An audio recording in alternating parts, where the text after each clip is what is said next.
फूलपुर गांव में अभिषेक और मायरा की शादी हुई थी और आज उनकी सुहागरात थी। कमरे में अभिषेक थोड़ा रिलैक्स ही कर रहा था कि तभी मायरा ने उसे पीछे से गले लगाते हुए कहा, आज इतनी खास रात है और तुम क्या ऐसे ठंडे पड़े हो? मुझसे अब और इंतजार नहीं होता। मायरा की बात पर अभिषेक ने उसे पहले तो हैरानी से देखा और फिर कहा, तुम तो बहुत ज्यादा एक्साइटेड। अभिषेक आगे कुछ बोल पाता इससे पहले ही मायरा ने अपने होंठ अभिषेक के होठों पर रख दिए। मायरा की इस बेबाकी पर अभिषेक को पहले तो बहुत अजीब लगा और उसने मायरा से अलग होकर थोड़ी हैरानी से कहा, जो लड़की इतनी शर्मीली थी मुझे पता नहीं था कि अपने सुहागरात के मौके पर वो इतनी बेकाबू और बेसब्र हो जाएगी। तुम मायरा ही हो ना?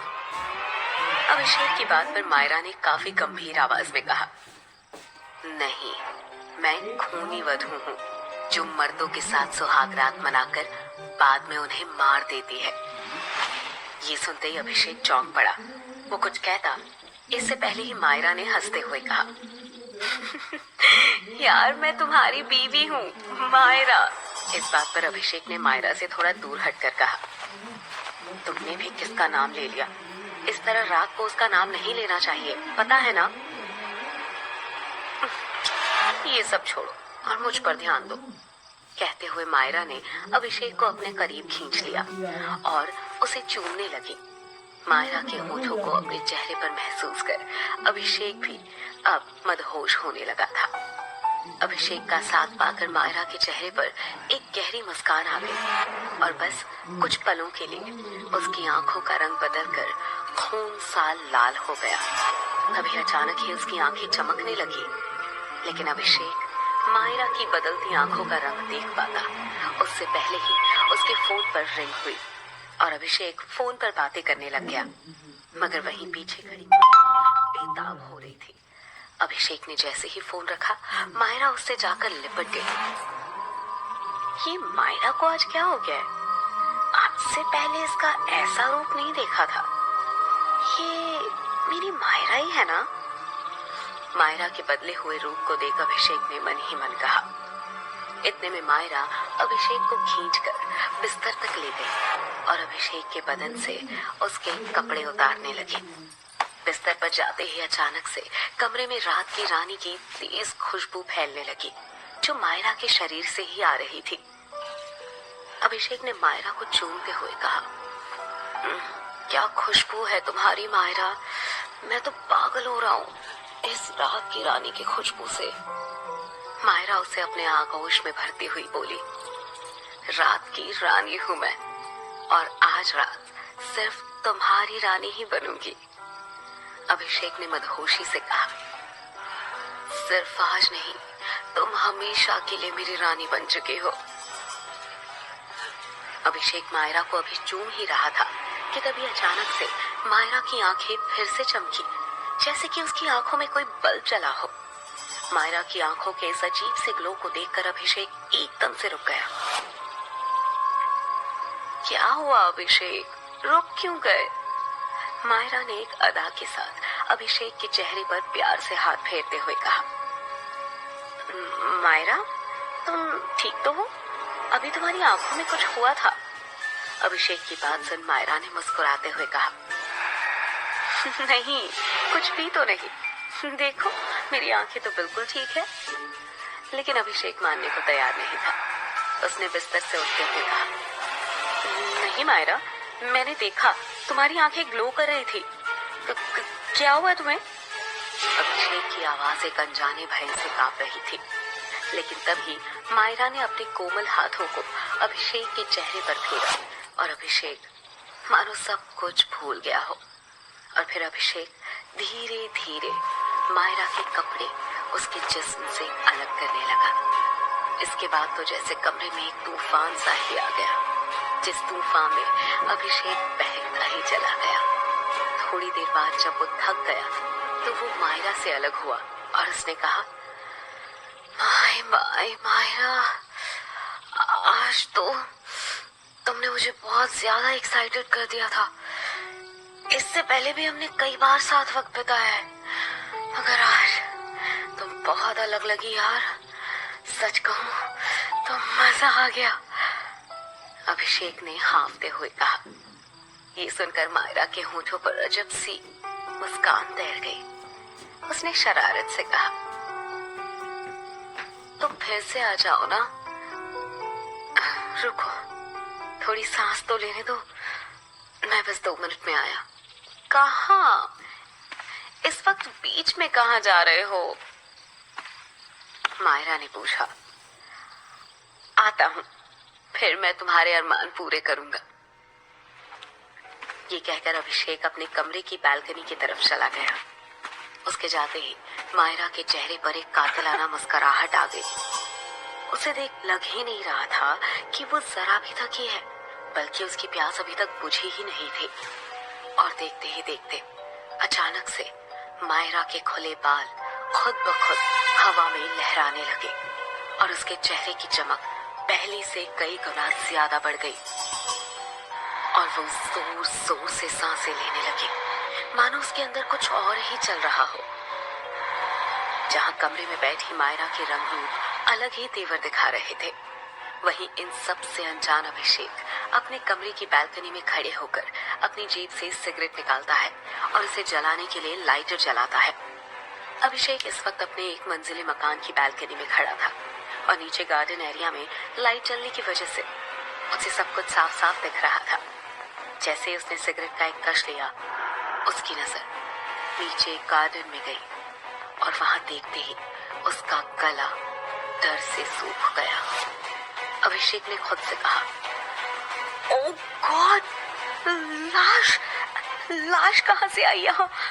अभिषेक के सामने नीचे जमीन पर एक लड़की की बॉडी पड़ी थी जो दुल्हन के जोड़े में थी।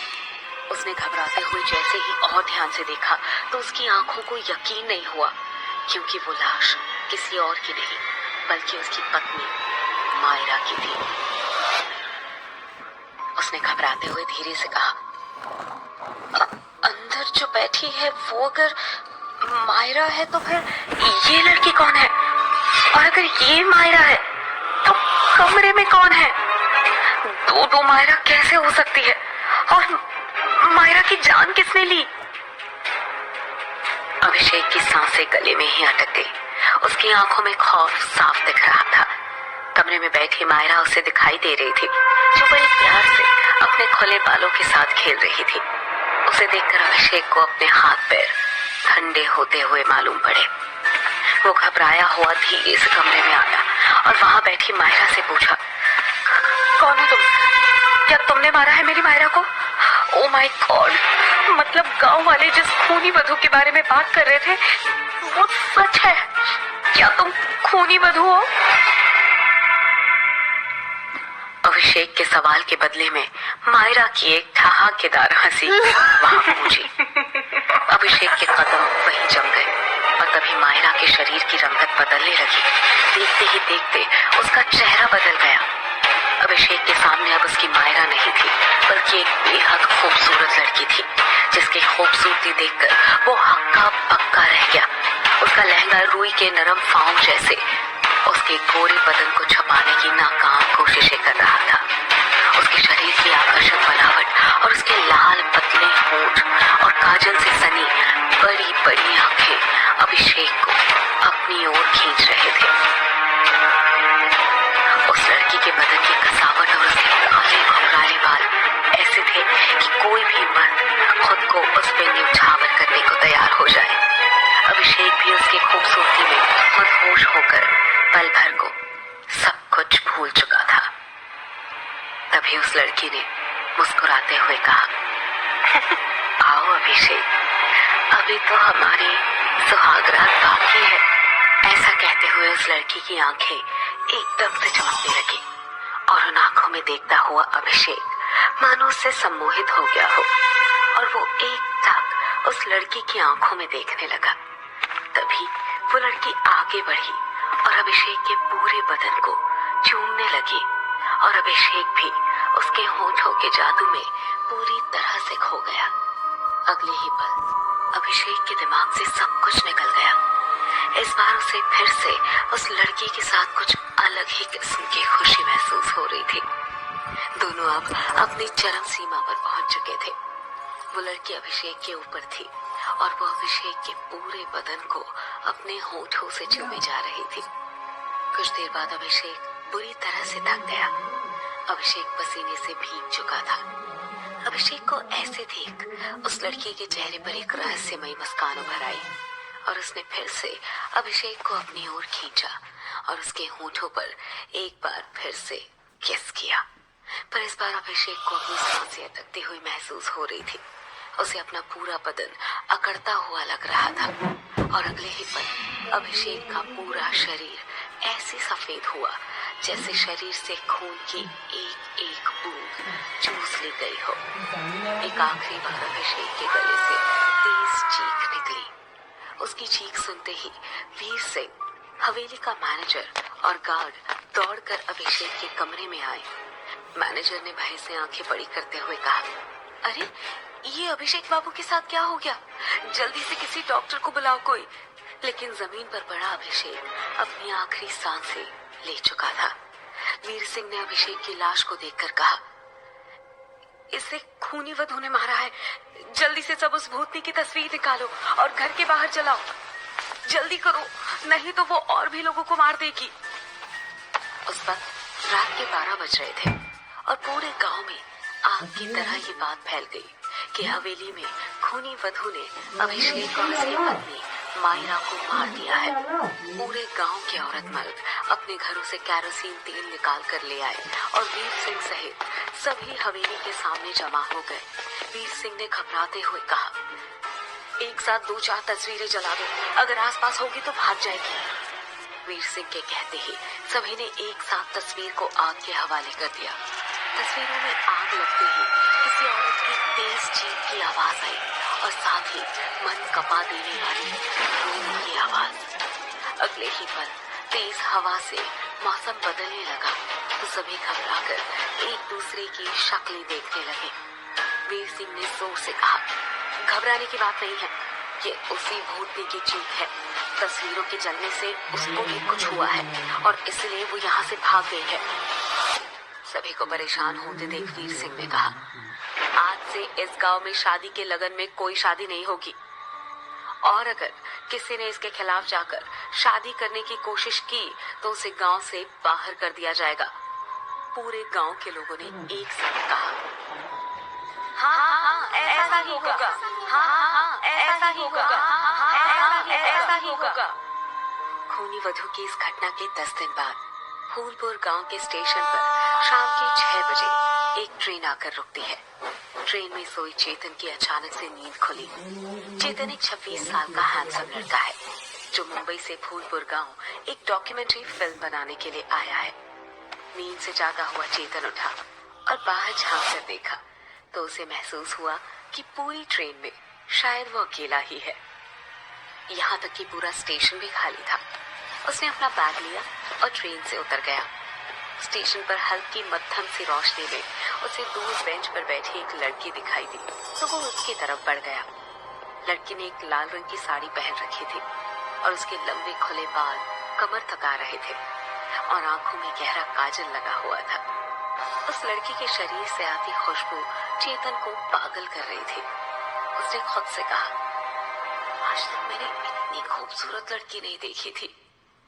चेतन अभी उसे देखकर खोया ही हुआ था कि उस लड़की की प्यारी सी आवाज आई, चेतन। एक अनजान लड़की के मुंह से अपना नाम सुनकर चेतन ने चौंकते हुए कहा, आपको मेरा नाम कैसे मालूम? लड़की ने शरारत से मुस्कुराते हुए कहा, आपके आई कार्ड पर लिखा है। चेतन ने गौर किया। उसने अपने हाथ में अपना आईडी पकड़ा हुआ था, लेकिन इतनी कम रोशनी में इसने मेरा नाम कैसे पढ़ लिया? वो सोच ही रहा था कि लड़की ने फिर कहा, आप किसे ढूंढ रहे हैं? चेतन ने जवाब दिया, मैं तो अभी आया हूँ, लेकिन शायद आपको मदद की जरूरत है। इस वक्त अकेली आप स्टेशन पर क्या कर रही हैं? कहीं छोड़ दूं मैं आपको? लड़की ने मुस्कुराकर कहा, नहीं, मुझे जहाँ जाना है मैं वहाँ चली जाऊंगी। आप मेरी फिक्र ना करें। चेतन को उसकी बात पर हैरानी हुई। कैसे चली जाओगी? यहाँ कोई भी नहीं है, कहीं किसी मुसीबत में ना पड़ जाओ तुम। मैंने कहा ना मैं छोड़ देता हूँ। जवाब में वो लड़की हंस पड़ी और कहा, मुसीबत? और मेरे लिए? वैसे तुम्हारे आने से इस गांव के लोगों की मुसीबत जरूर दूर हो जाएगी। चेतन को उसकी बात समझ में नहीं आई तो उसने कहा, मैं कुछ समझा नहीं। मेरे आने से कौन सी मुसीबत दूर होगी? मैं तो यहाँ बस एक डॉक्यूमेंट्री फिल्म बनाने आया हूँ। लड़की ने जवाब दिया, उस समय आने पर पता चल जाएगा तुम्हें। उसकी बात पर चेतन ने बेपरवाही से अपने कंधे ऊपर किए और वहां से चला गया। उसके जाते ही उस लड़की के होठों पर एक रहस्यमयी मुस्कान उभर आई। इन सब से बेखबर चेतन प्लेटफॉर्म के बाहर आया तो उसे दूर दूर तक एक कुत्ता भी नजर नहीं आ रहा था। सन्नाटा इतना गहरा कि उसे अपनी सांसें भी सुनाई दे रही थी। वो कुछ देर वहीं खड़ा होकर इंतजार करने लगा। थोड़ी देर बाद चेतन को जब एक रिक्शा नजर आया तो उसकी जान में जान आई।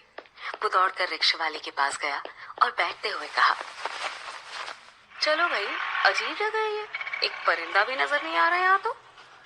चेतन की बात सुन रिक्शे वाले ने कहा, भैया आपको एक सलाह दे रहे हैं, आइंदा सूरज ढलने के बाद ना कभी गांव में ऐसे मत निकलना। वो तो हम कुछ काम से आ गए थे इस तरफ, इसलिए आपको मिल गए, नहीं तो एक आदमी नहीं मिलता। और वैसे भी हमने अपने पास उस भूतनी को भगाने का कवच भी रखा है। भूतनी? कौन सी भूतनी भाई? चेतन ने हैरानी से पूछा। रिक्शे वाले ने जवाब में धीरे से कहा, वो कहा है ना कि इस फूलपुर गांव में खूनी वधू का खौफ है, जो पहले गांव के मर्दों के साथ ना जबरदस्ती सुहागरात मनाकर उन्हें अपनी हवस का शिकार बनाती है और फिर उसे मार डालती है। पूरा गांव इस बात को जानता है और खासकर शादी ब्याह के लगन के समय कोई शादी करे तो वो पक्का गया जान से। चेतन ने मजाक में कहा, अच्छा तो इस खूनी वधू को देखा है किसी ने? इस पर रिक्शे वाले ने जवाब दिया, वो कहा है ना भैया, देखा तो नहीं है हमने, लेकिन उसकी तस्वीर को गांव के सारे मर्द अपने साथ रखते हैं। कहते हैं कि जब कभी वो भूतनी आसपास में हो तो उसकी फोटो को जला देने से वो भाग जाती है, समझे भैया? अच्छा, भूतनी की तस्वीर रखते हो तुम लोग? ऐसी कौन सी भूतनी है, जरा मुझे भी तो दिखाओ उसकी तस्वीर। चेतन ने हंसते हुए कहा। रिक्शे वाले ने जेब से एक स्केच वाली तस्वीर चेतन को दी। तस्वीर देखते ही चेतन बुरी तरीके से चौंक पड़ा। उसने गुस्से में कहा, अरे ये क्या मजाक है? एक जिंदा लड़की को तुम लोग भूतनी कह रहे हो? इतनी खूबसूरत लड़की की स्केच बनाकर उसे चुड़ैल बता रहे हो? शर्म नहीं आती तुम्हें? अभी स्टेशन पर मिला था मैं इससे, बातें भी की मैंने, और तुम इसे खूनी वधू कह रहे हो? चेतन की बात सुनकर रिक्शे वाले ने एक झटके में ब्रेक मारा और चेतन को घूर कर कहा, अरे भैया क्या कह रहे हैं आप इससे कैसे बात कर सकते हैं? ये तो सालों पहले मर चुकी है और ये भूतनी जिसको भी दिखती है वो जिंदा नहीं बचता। रिक्शे वाले की बात में चेतन पूरी तरह से हिल गया और खुद से कहा, तो क्या वो वाकई में खूनी वधू थी, एक भूतनी? अगर ऐसा ही है तो उस चुड़ैल ने मेरी जान क्यों नहीं ली? ये रिक्शा वाला ना पक्का पागल है, कुछ भी बकवास किए जा रहा है। चेतन को उसकी सोच में डूबा रिक्शे वाले ने कहा, भैया जी जाना कहाँ है आपको, किससे मिलने आए हो यहाँ पर? चेतन ने अपने फोन पर देखते हुए कहा, काल भैरव मंदिर जाना है। चेतन के मुंह से काल भैरव मंदिर का नाम सुनते ही रिक्शे वाले ने एक बार फिर ब्रेक मारा और हैरानी से कहा, भांग खाकर आए हो का भैया? पहले कहते हो कि भूतनी से बात किए और अब कह रहे हो कि काल भैरव मंदिर जाना है, वो भी रात के वक्त। इंसान ही हो ना या कोई आत्मा वात्मा हो? रिक्शे वाले की इस बात पर अब चेतन को भी गुस्सा आ गया। उसने रिक्शे से उतरते हुए कहा, बहुत कर लिए तुम बकवास, तब से बिना सिर पैर की बातें किए जा रहे हो। तुम रहने दो, मैं खुद चला जाऊंगा जहाँ जाना है। चेतन ने बैग संभाला और अपने फोन का मैप ऑन करके मंदिर की ओर चल पड़ा। रिक्शे वाले के चेहरे पर परेशानी साफ नजर आ रही थी। उसने सोचते हुए कहा, इस आदमी के साथ कुछ तो गलत है, और अगर नहीं है तो अब जरूर होगा। दूसरी ओर चेतन मैप के बताए रास्ते पर चला जा रहा था। शाम के 7 बजे ही गांव में इस कदर सन्नाटा था जैसे कि रात के 1 बज रहे हो। चेतन कुछ दूर पैदल चला था कि उसे मंदिर दिखाई देने लगा। वो जैसे ही मंदिर के गेट पर पहुंचा, एक आदमी ने उसे रोकते हुए कहा, कहाँ जा रहे हो भैया इस वक्त? चेतन ने कहा, मंदिर जा रहा हूँ। इस वक्त दर्शन तो नहीं करूंगा, पर अंदर ही सुबह होने का वेट कर लूंगा। आप मंदिर के पुजारी हैं? चेतन ने कहा तो उस आदमी ने अपना परिचय दिया। हमारा नाम वीर सिंह है। हम इस गांव के सबसे समझदार आदमी हैं, और समझदार होने के नाते ही तुम्हें कह रहे हैं कि रात के वक्त मंदिर में जाना मना है। चेतन पहले से ही रिक्शे वाले की बात से परेशान हो चुका था, और अब इस वीर सिंह की बात पर उसने झल्लाते हुए कहा, यहाँ सब पागल है क्या? कोई कहता है रात में भूत नहीं घूमती है, रात में मत निकलो। तुम कह रहे हो रात में मंदिर मत जाओ। मतलब यहाँ चल क्या रहा है? चेतन की बात पर वीर सिंह ने इधर उधर देखते हुए कहा, बात तो 100% सच है। गांव में खूनी वधू की आत्मा घूमती है। हम तो अपने घर को जा रहे थे तो तुम मिल गए हमें, और रहा सवाल मंदिर का, तो इस मंदिर में रात के वक्त जो कोई भी अंदर गया है ना, वो जिंदा बाहर नहीं आया है, इसीलिए मना कर रहे हैं। बाकी तुम लग रहे हो शहर के, तो खुद ही समझदार होंगे। जान प्यारी है तो लौट जाओ। कहीं पड़ गए ना मुसीबत में तो वीर सिंह नहीं आएगा बचाने। चलो चलते हैं हम। जरूरत होगी तो पास ही में घर है हमारा, नीले रंग का है। दरवाजे पर एक चप्पल लटकी है हमारे, चले आना।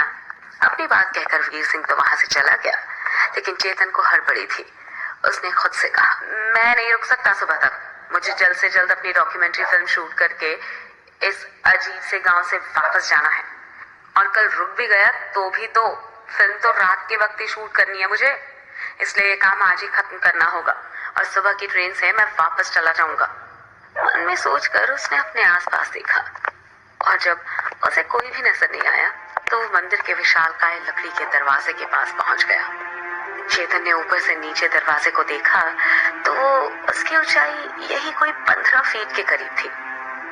दरवाजे पर लोहे की कुंडी लगी हुई थी, और पास ही एक बोर्ड रखा हुआ था जिस पर लिखा था, शाम के बाद मंदिर में प्रवेश वर्जित है।